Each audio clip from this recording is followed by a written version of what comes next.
Qual texto nós lemos? Mateus 5, do 13 ao 16. Aleluia. Esse texto está no chamado Sermão do Monte, que é um dos sermões mais longos de Jesus. Ensinamentos profundos. Nós temos aqui os 3 capítulos subsequentes, 5, 6 e 7 de Mateus. A cidade edificada sobre um monte, nem se acende a candeia e se coloca debaixo do alqueire, mas no velador, e dá luz a todos que estão na casa. Todos juntos, 16. Assim resplandeça a vossa luz diante dos homens, para que vejam as vossas boas obras e glorifiquem vosso Pai que está nos céus. Você pode dizer assim comigo: Senhor, fala comigo nesta palavra. Pode sentar. Aleluia. Eu quero gastar tempo com você neste sermão. Como eu disse, o Sermão do Monte é um dos mais longos de Jesus a respeito de diversos assuntos. Ele começa esse sermão com as bem-aventuranças, as beatitudes de Jesus, os versículos do 1 até o 12, fala sobre as bem-aventuranças. Bem-aventurados sois vós, quando vos injuriarem, quando vos maltratarem, por causa do meu nome, por causa do Evangelho. E aqui no versículo 13 ao versículo de número 16, Jesus, ele faz uma advertência à sua igreja, aos seus discípulos.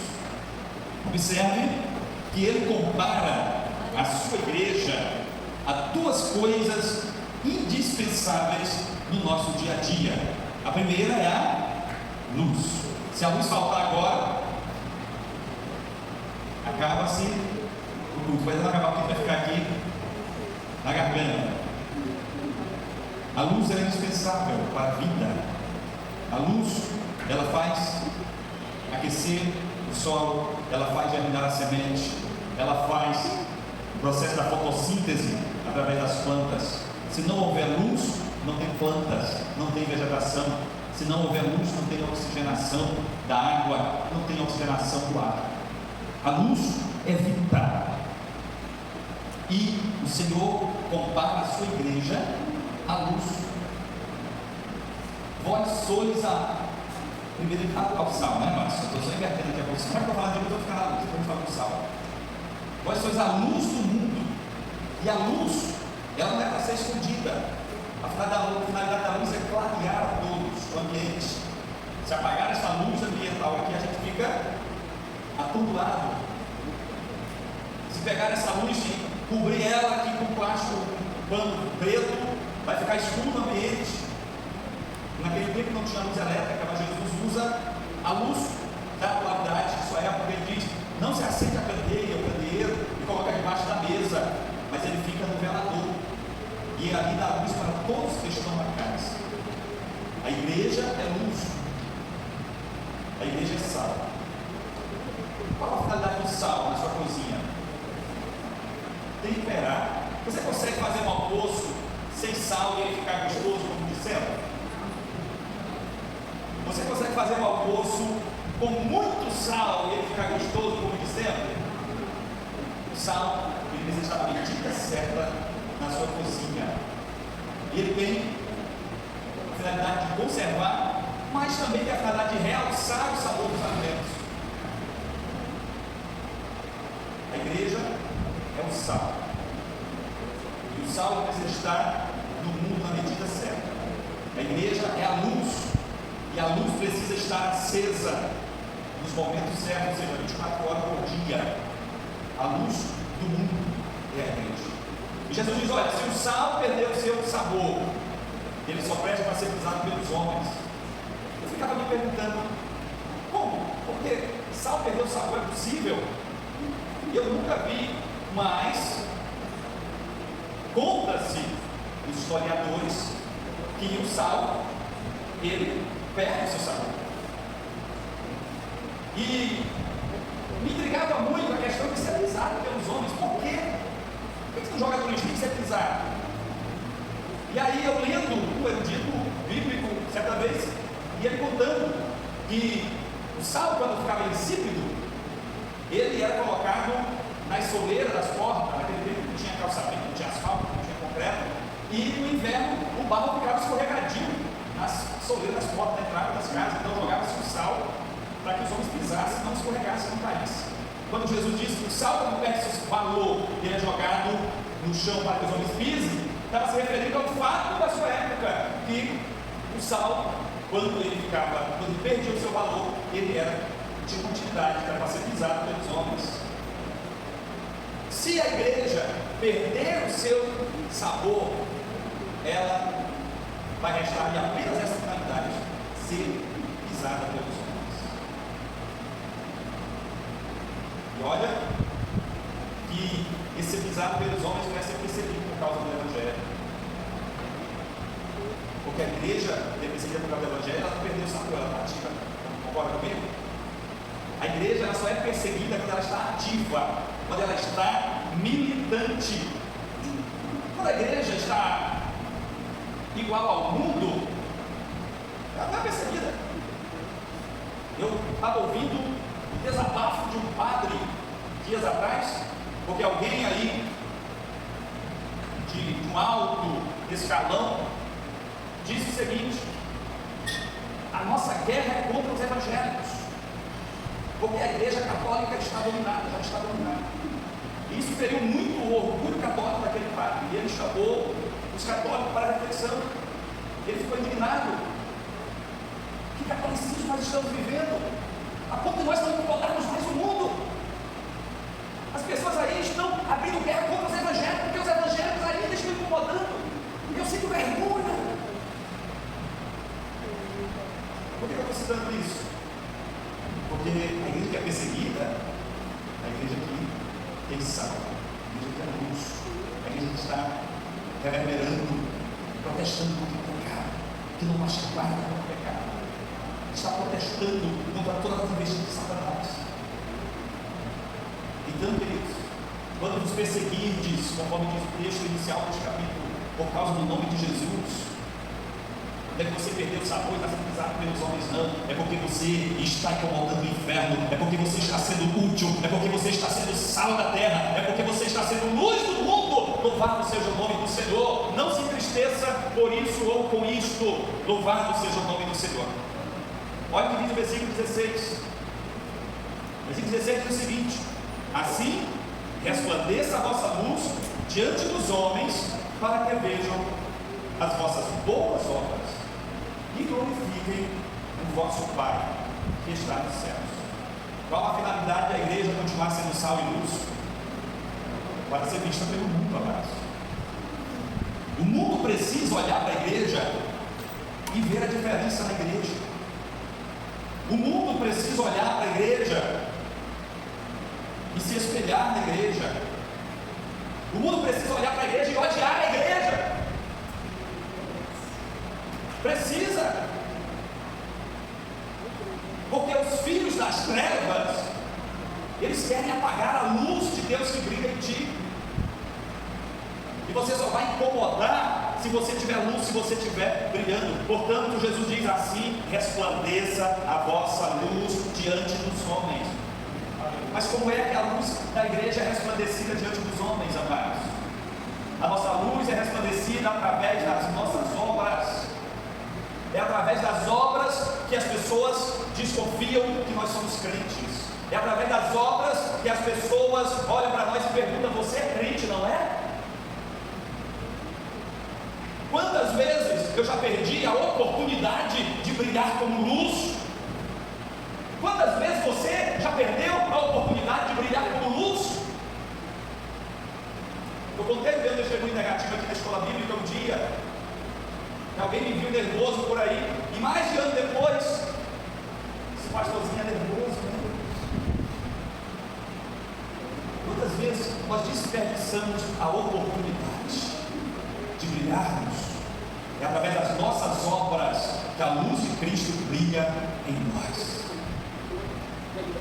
É através das nossas obras que a luz de Cristo brilha em nós. Faça uma reflexão. Quantas oportunidades de brilhar você não já perdeu?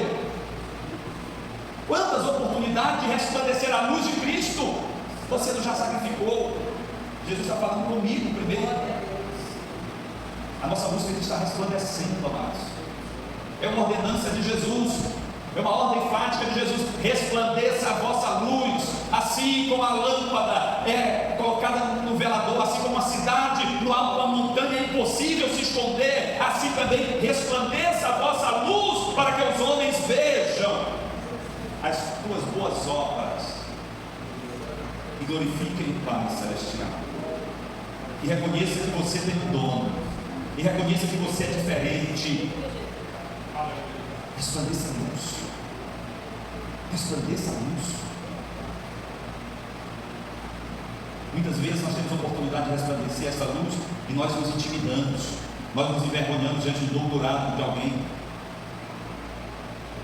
diante do diploma de alguém. Nós perdemos a oportunidade, olhamos para nós, nos sentimos um analfabeto e aí nos intimidamos de falar algo, de entregar a mensagem de Deus, que Deus tocou no nosso coração, às vezes para o patrão, às vezes para o chefe. Que a tua luz resplandeça, que a tua luz resplandeça. Aleluia. Como é que a luz resplandece, amados? Se nós continuarmos lendo este sermão, chamado Sermão da Montanha, ainda aqui no capítulo número 5, a partir do 17, nós vamos observar que Jesus, ele não para por aí, ele começa a dizer-nos como a nossa luz resplandece. Primeiro, ele diz o seguinte: temos que guardar a palavra do Senhor, temos que meditar nela.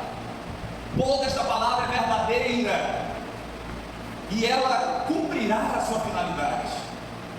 Às vezes nós selecionamos os textos que nós aplicamos nas nossas vidas, ou que a gente busca, e aqueles que confrontam o nosso pecado a gente joga de lado, a gente esquece, a gente passa de lado.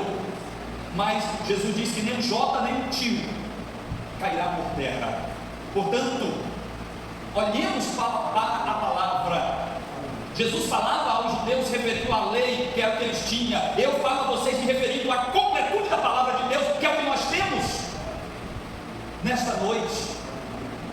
De Gênesis a Apocalipse, valorizemos a palavra, reverenciemos a palavra, comamos esta palavra, nos alimentemos dela, honremos esta palavra. Jesus continua dizendo lá no versículo de número 21: ouvistes que foi dito aos antigos: não matarás, mas qualquer que matar será réu de juízo. E Jesus disse: olha, eu já vos digo diferente, não precisa nem matar, basta odiar o teu irmão, basta você xingar o teu próximo, você já se torna réu. Chamaram de doido ou de louco, já se torna réu do fogo do inferno. Portanto, para a luz de Cristo brilhar em nós, nós temos que ser prudentes nas nossas palavras, nos nossos relacionamentos. Mesmo quando somos incompreendidos ou perseguidos por alguém, devemos ser prudentes nas palavras, buscar sabedoria de Deus, para não pecarmos com as nossas palavras, para não sair por aí falando palavrões quando estamos de cabeça quente. Tem crente que ele se esquece que é crente quando está de cabeça quente, amado, e solta cada palavrão que não é nem digno de falar aqui. Precisamos ser prudentes. Outra coisa, lá no versículo de número 27, Jesus fala contra o adultério, e ele diz: olha, o isso foi dito lá na lei, lá nos antigos, aquele que abandonar a sua esposa deve dar carta de desquite para ela, né? Mas eu digo a vocês que aquele que abandonar a sua esposa perdidamente por qualquer motivo, ele está infringindo o mandamento do Senhor, que é o primeiro, um dos primeiros, né? Antes mesmo da lei, até que a morte nos separe. Jesus, ele fala aqui, nesse texto, falando contra o divórcio, ele fala contra a infidelidade matrimonial, ele fala do cuidado que nós devemos ter com a nossa família, com o nosso cônjuge, com a integridade da nossa família. Ele fala contra a prostituição e contra o adultério. Ele fala também aqui no versículo de número 33 sobre o perjuramento. O que é o perjuramento? É quando alguém faz um juramento já com a mentalidade de não cumprir, faz um negócio já com a possibilidade de não honrar. E Jesus diz: olha, não perjurais, você não deve jurar por nada. A palavra do tempo tem que ser sim, sim e não, não. Pode ser que não fala só de palavras, amados. Isso aqui fala de atitude, de caráter. O crente não precisa jurar por nada para que a palavra dele seja válida. Não devemos banalizar a nossa credibilidade. Tem que ser sim, sim ou não, não. Aquilo que nós falamos precisa ser verdadeiro. É por isso que o crente não pode sair por aí levando à frente notícias ou conversas, fofocas que ele ouviu de terceiros sobre alguém. Se você não tem convicção que é verdadeiro, pois não saia falando por aí algo que você não possa provar. Ultimamente tenho aprendido muito sobre isso. Que nossas palavras sejam sim, sim, não, não. Isso também serve dos nossos negócios. Crente precisa honrar os seus negócios. O negócio do crente é um contrato fidedigno. Crente não pode ser conhecido como enrolão, como esquecido. Crente tem que comprar a prazo, se necessário for, mas honrar o seu compromisso. Cobrador não deve estar na porta da igreja, não, mas quando eu falo da igreja é dos crentes. Porque o negócio do crente ele é mensurado. O crente ele planeja antes de fazer o negócio.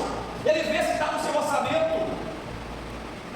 É triste a gente ver crentes por aí, conhecido, afamado em não pagar o que deve, em não honrar os compromissos, em não se preocupar com os cobradores. Tem pessoas que usam aquele lema: devo e não nego, pago quando puder. E baseado nesse lema, elas são capazes de ter uma vida normal com o seu credor, ignorando inclusive as cobranças que recebe do seu credor. Ou seja, nem óleo de peroba serve mais para essa pessoa. Isso é ridículo, mais. Isso é feio. A nossa palavra tem que ser sim, sim, não, não. Se você pegou emprestado, não espere o dono ir na sua casa buscar, devolva. Eu fico desajeitado se eu pegar alguma coisa emprestada sua e você for na minha casa buscar antes de eu me devolver. Eu fico envergonhado. Infelizmente, muitos não agem assim comigo. Quantas coisas eu já perdi por emprestar, com prazo de alguém me devolver e nunca me devolveram. E assim tem muitos. A nossa palavra tem que ser sim, sim, não, não. Imprevistos acontecem. Para isso existe uma renegociação. Para isso existe um outro acordo. Mas honre o seu compromisso, porque se você não honra o seu compromisso, você está desonrando a Deus, você está desonrando a igreja de Deus. Sejamos crentes, amados, em todas as áreas da nossa vida, porque neste mesmo sermão do monte, Jesus adverte: nem todos que me chamam Senhor, Senhor, entrarão no meu reino. Justamente por não obedecerem, por não cumprirem, por acharem que a vida cristã pode ser levada de qualquer jeito, de qualquer maneira. Tem crente que não paga a revista da escola bíblica dominical.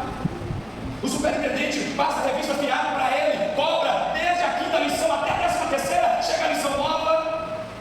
E o indivíduo tem a coragem, olha de peroba, de estender a mão, pegar a segunda revista sem ter pago o anterior. Eu, como superintendente, não vendo fiado. Você me enrola uma vez.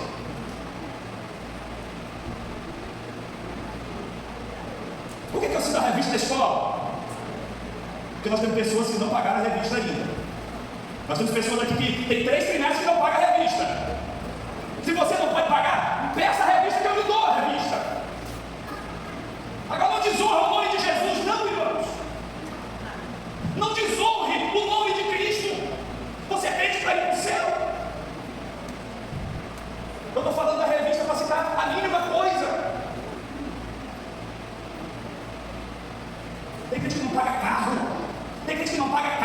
tem crente que não paga terreno, tem crente que não paga fazenda, mas isso não é falta de dinheiro, é falta de caráter de Cristo na vida. Nós somos uma igreja para ser arrebatada, nós somos uma igreja para ir para o céu. Aleluia. Louvado seja o nome do Senhor. A Ele toda honra, toda glória e todo louvor. Versículo 43. Ouviste que foi dito: amarás o teu próximo e aborrecerás o teu inimigo. Eu, porém, vos digo: amai a vossos inimigos e bendizei os que vos maldizem, fazei bem aos que vos odeiam e orai pelos que vos maltratam e vos perseguem. Você que anda por aí falando mal dos outros, tem crente que até no banco da igreja o culto está sendo celebrado a Deus, e se ele encontrar um companheiro para dar ouvido à ladainha dele, ele passa o culto todo falando os defeitos de alguém aqui na igreja. Amai os que vos maldizem, os que falam mal de você, os que vos perseguem. Amai as pessoas. O crente não tem que ter inimigo. O único inimigo do crente é o pai da mentira. Crente tem que construir amigos, até mesmo aquele vizinho que você não suporta, ele precisa ser amado por você. Ele precisa ser amado por você.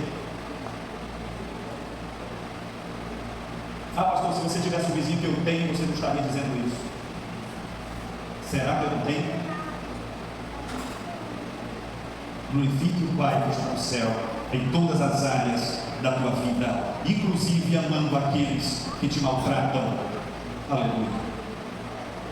Como é que nós vamos, que a nossa luz vai brilhar nesses aspectos? Em todos eles. No capítulo 6, Jesus começa falando da oração, da esmola e do jejum. Cristo precisa brilhar em nós através da nossa vida de oração sincera diante de Deus. Não estamos por aí orando para nos apresentarmos como crentes, como pessoas piedosas, mas orando de fato como Ele nos ensina aqui no capítulo 6, a partir do versículo 9, de coração contrito, falando com Deus, nos colocando, aleluia, à disposição do Senhor. As nossas esmolas, ou seja, as nossas ajudas, as nossas ações sociais, não sejam colocadas em holofotes, em trombones. Tem gente que dá uma oferta, ele abençoa alguém, mas logo ele sai falando para todo mundo que ele fez isso por alguém. Jesus nos ensina a estar com uma mão escondida para que a outra não veja. Isso significa: ninguém precisa fazer propaganda daquilo que eu faço por alguém, ou até daquilo que eu faço para o reino de Deus.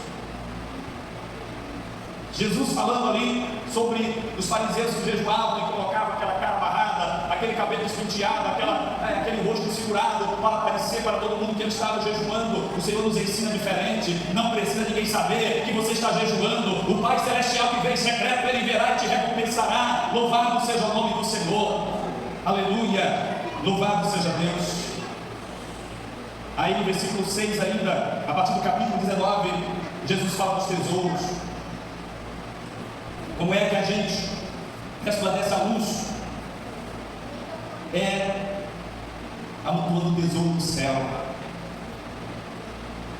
Tem crente que amontoa tesouro na terra, trabalha dia e noite para amontoar tesouro na terra, não partilha com ninguém, não ajuda a ninguém, nem o dízimo devolve para não fazer falta, amontoando tesouro na terra.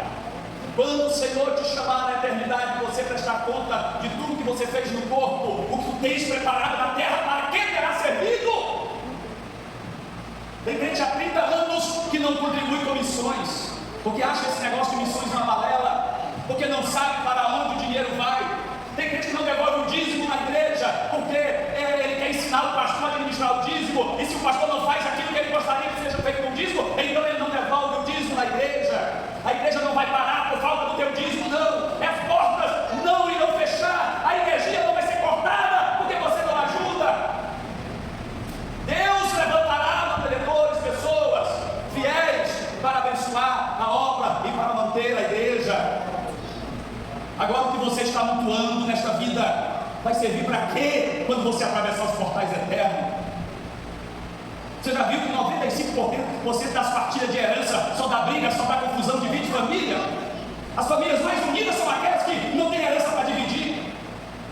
Os irmãos mais unidos são aqueles que os pais não deixaram nada para eles. Então, queridos, vamos amontoar tesouro nos céus. Aleluia, aleluia. Não vamos colocar o nosso coração neste mundo. Que as bênçãos que acompanham a igreja deste mundo, elas sirvam para você abençoar o reino de Deus e abençoar as pessoas. Aleluia. Tem muitos que já partiram e são conhecidos como pessoas que abençoaram vidas. E tem muitos que já partiram e são conhecidos como pessoas caningas, pessoas que prenderam tudo e os seus descendentes perderam tudo porque não souberam administrar. Parece uma maldição. Ajunte tesouro nos céus, onde a praça não corrói, aonde a ferrugem não consome, o ladrão não rouba. E no dia que você chegar lá, vai ser passado pelo fogo, aleluia, e será purificado como a prata, como o ouro é purificado ao passar na fornalha. Louvado seja o nome do Senhor, aleluia. Não vou conseguir terminar o sermão da montanha nesses minutos, eu preciso terminar, mas aqui no versículo de número 31, Jesus fala sobre a ansiedade.